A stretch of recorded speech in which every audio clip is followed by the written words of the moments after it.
జమ్మూ కాశ్మీర్లోని పెహల్గాం, బైసరన్ వ్యాలీలో జరిగినటువంటి ముష్కర్ల దాడి గురించి భారత ప్రధాని ఈరోజు కొన్ని కీలకమైనటువంటి వ్యాఖ్యలు చేశారు.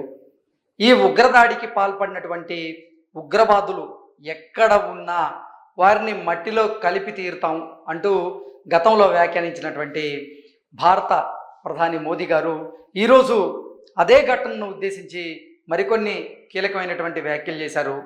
ఈ ఉగ్రదాడి తరువాత యావత్ భారత జాతి మొత్తం కూడా రగిలిపోతూ ఉంది. ఉగ్రవాదులను, ఉగ్రవాద సంస్థలను ఏరిపారేయాలని డిమాండ్లు చేస్తూ ఉంది అంటూ మోదీ గారు కొన్ని వ్యాఖ్యలు చేసినటువంటి నేపథ్యంలో ఆయన ఏ సందర్భంగా ఈ వ్యాఖ్యలు చేశారనేది పూర్తి స్థాయిలో మనం ఒకసారి విశ్లేషణ అయితే చేసుకుందాం. తలచుకుంటే రక్తం మరుగుతోంది.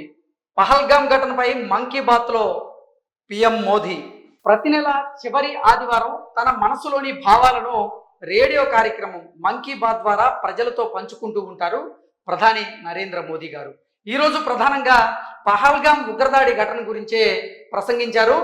ఏప్రిల్ 22న పహల్గాంలో జరిగినటువంటి ఈ ఘటన ఏదైతే ఉందో అది తన మనసును ఎంతగానో బాధించిందని, దేశంలోని ప్రతి పౌరుడు ఆ బాధను అనుభవిస్తున్నారని, ఈ దాడిలో ప్రియమైన వారిని కోల్పోయిన బాధిత కుటుంబాలకు తన ప్రగాఢ సానుభూతిని ప్రకటించారు భారత ప్రధాని నరేంద్ర మోదీ గారు. ఉగ్రదాడి చిత్రాలను చూస్తుంటే ప్రతి భారతీయుడి రక్తం మరుగుతోందని ఆక్రోశం వెల్లబుచ్చారు. ఈ దాడి పిరికి పందల చర్య అంటూ కూడా భారత ప్రధాని నరేంద్ర మోదీ గారు వ్యాఖ్యానించడం జరిగింది. ఓర్వలేకే కుట్ర చేశారు. ఆదివారం ప్రధాని మోదీ మన్ కీ బాత్లో పహల్గాం దాడి గురించి మాట్లాడుతూ కాశ్మీర్లో గత కొన్నేళ్ల నుంచి పాఠశాలలు, కళాశాలలు విద్యార్థులతో కలకల్లాడుతూ ఉన్నాయి. ప్రజాస్వామ్యం బలపడుతూ ఉంది. పర్యాటకుల సంఖ్య రికార్డు స్థాయిలో పెరుగుతూ ఉంది. ప్రజల ఆదాయం పెరుగుతూ ఉంది. యువతకు కొత్త అవకాశాలు సృష్టించబడుతూ ఉన్నాయి. తిరిగి శాంతియుత వాతావరణం కల్పించడం మొదలైంది. ఇది చూసి దేశ శత్రువులు, జమ్మూ కాశ్మీర్ శత్రువులు ఓర్వలేకపోయారు. మళ్ళీ అంతా నాశనం చేయాలని పెద్ద కుట్రను అమలు చేశారు. ఉగ్రవాదంపై జరుగుతున్నటువంటి ఈ పోరులో దేశ ఐక్యత, 140 కోట్ల మంది భారతీయుల సంఘీభావమే అతిపెద్ద బలం అంటూ కూడా ఇప్పుడు ప్రధాని మోదీ గారు అయితే వ్యాఖ్యానించడం జరిగింది. ఈ ఐక్యతే ఆధారం. దేశం ఈ సవాల్ను ఎదుర్కోవడానికి సంకల్పాన్ని బలోపేతం చేసుకోవాలి అంటూ ఆయన మాట్లాడడం జరిగింది. ఒక్కటిగా మారాలి. ఈ దారుణ విషాదం తర్వాత దేశం మొత్తం ఒకే గొంతుకై మాట్లాడుతోంది. ప్రపంచం మొత్తం కూడా మన వైపే చూస్తోంది అంటూ కూడా ప్రధాని మోదీ గారు అయితే వ్యాఖ్యానించడం జరిగింది. బాధితులకు న్యాయం చేస్తానంటూ కూడా ప్రధాని మోదీ గారు అయితే హామీ ఇవ్వడం జరిగింది. మిత్రులారా, ఈ ఉగ్రవాద దాడి తర్వాత ప్రపంచం నలుమూలల నుంచి నిరంతరం సంతాప సందేశాలు వెల్లవెత్తుతూ ఉన్నాయి. ప్రపంచ నాయకులు కూడా నాకు ఫోన్లు చేస్తూ ఉన్నారు, లేఖలు రాశారు, సందేశాలు కూడా పంపిస్తూ ఉన్నారు. ఈ దారుణమైనటువంటి ఉగ్రవాద దాడిని అందరూ తీవ్రంగా ఖండిస్తూ ఉన్నారు. మృతుల కుటుంబాలకు వారు సంతాపం తెలియజేస్తూ ఉన్నారు. ఉగ్రవాదం మీద మనం పోరాటంలో 140 కోట్ల మంది భారతీయులకు ప్రపంచం అండగా నిలుస్తూ ఉంది. బాధిత కుటుంబాలకు న్యాయం జరుగుతుందని నేను మరోసారి హామీ ఇస్తున్నాను.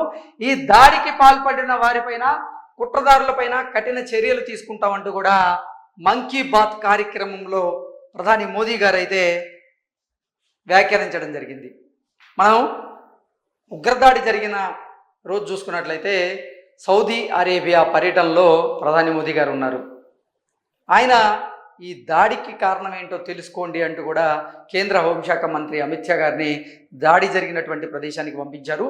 ఆ తరువాత హుటాహుటీన సౌదీ అరేబియా పర్యటనలో ఉన్నటువంటి ప్రధాని మోదీ గారు కూడా ఆ పర్యటనను ముగించుకొని భారతదేశానికి తిరిగి వచ్చారు. తర్వాత ఐబీ అంటే ఇంటెలిజెన్స్ బ్యూరో, అసలు ఇంటెలిజెన్స్ బ్యూరోతో, నెక్స్ట్ రా ఏజెన్సీతో, వీళ్ళందరితో కూడా అత్యవసరమైనటువంటి సమావేశాన్ని ఏర్పాటు చేసి అసలు ఈ దాడికి మనం ఎలా సమాధానం చెప్పాలి, మనం ఎలా వారికి తగిన బుద్ధి చెప్పాలి అనే దాన్ని కూడా వారు కూలంకుశంగా చర్చించడం జరిగింది. ఆ చర్చల తర్వాతే కొన్ని కీలకమైనటువంటి నిర్ణయాలు తీసుకున్నారు. ఆ నిర్ణయాల్లో భాగంగా చూసుకుంటే సింధు నదీ జలాలను పాకిస్తాన్కి ప్రవహించకుండా అడ్డుకట్ట వేశారు. ఆపివేయడంలో మన వాళ్ళు సక్సెస్ఫుల్ అయ్యారు.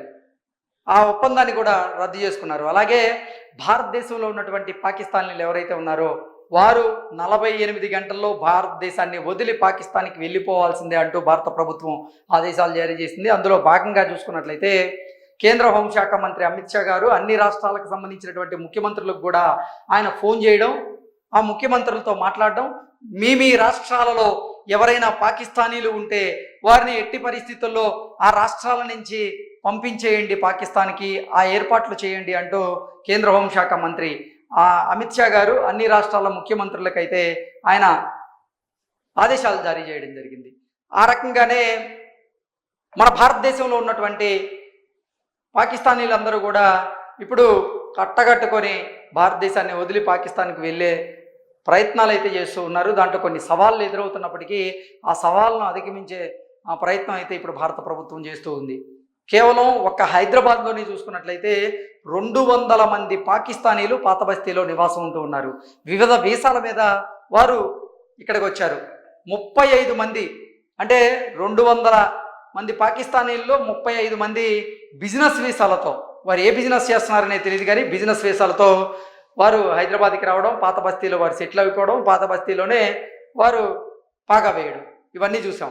అలాగే రకరకాల వీసాలతో మొత్తంగా 200 మంది పాకిస్తానీలు ఇక్కడ ఉన్నారంటే ఇక్కడ దేశవ్యాప్తంగా ఎంతమంది పాకిస్తానీలు మన భారతదేశంలో పాగా వేశారనేది మనం అర్థం చేసుకోవచ్చు. వాళ్ళందరినీ కూడా భారతదేశం నుంచి ఇప్పుడు భారత ప్రభుత్వం తరిమి కొట్టేందుకు సిద్ధమైంది. అందులో భాగంగా కొన్ని చర్యలు కూడా చేపడుతుంది. అలాగే ఈ ఉగ్రదాడికి కారణమైనటువంటి ఉగ్రవాదులు, ఆ ఉగ్రవాదులు నడిపిస్తున్నటువంటి ఉగ్రవాద సంస్థలు, ఆ ఉగ్రవాద సంస్థలకు ఆర్థికంగా ప్రత్యక్షంగా పరోక్షంగా సహాయ సహకారాలు అందిస్తున్నటువంటి పాకిస్తాన్కు తగిన బుద్ధి చెప్పి తీరుతాం, వారి మీద కఠిన చర్యలు తప్పవు అంటూ కూడా ఈ మన్ కీ బాత్ కార్యక్రమంలో ప్రధాని మోదీ గారు అయితే వ్యాఖ్యానించడం జరిగింది. అలాగే ఈ ఉగ్రదాడిలో అభంశుభం తెలియనటువంటి 26 మంది అమాయకులు అసూలు బాశారు.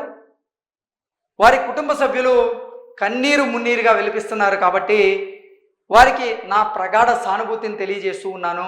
వారి కుటుంబాలకు నేను అండగా నిలబడతాను, ఆ మరణాలకు నేను ప్రతీకారం తీర్చుకొని తీరుతానంటూ కూడా భారత ప్రధాని నరేంద్ర మోదీ గారు వ్యాఖ్యానించడం జరిగింది. ఆయన చేసినటువంటి వ్యాఖ్యలు ఇప్పుడు సర్వత్రా నిజంగా సోషల్ మీడియాలో సర్క్యులేట్ అవుతూ ఉన్నాయి. మన్ కీ బాత్ కార్యక్రమం ద్వారా ఆయన ఈ ఉగ్రదాడి మీద స్పందించడం చాలా గొప్ప విషయం. ఎందుకంటే వారి ప్రియమైనటువంటి వారిని, కుటుంబ సభ్యులను కోల్పోయినటువంటి వారి కుటుంబాలు, వారి రోదన మిన్నట్టుతూ ఉంది. ఈ నేపథ్యంలోనే ఇప్పుడు మోదీ గారు చేసినటువంటి ఈ వ్యాఖ్యల వల్లైనా వాళ్ళలో ఉన్నటువంటి ఆ బాధ, ఆ ఆక్రోశం, ఆవేశాలు అనేవి కొంత తగ్గేటువంటి అవకాశం ఉంది అని మనం విశ్లేషణ చేసుకుంటాం.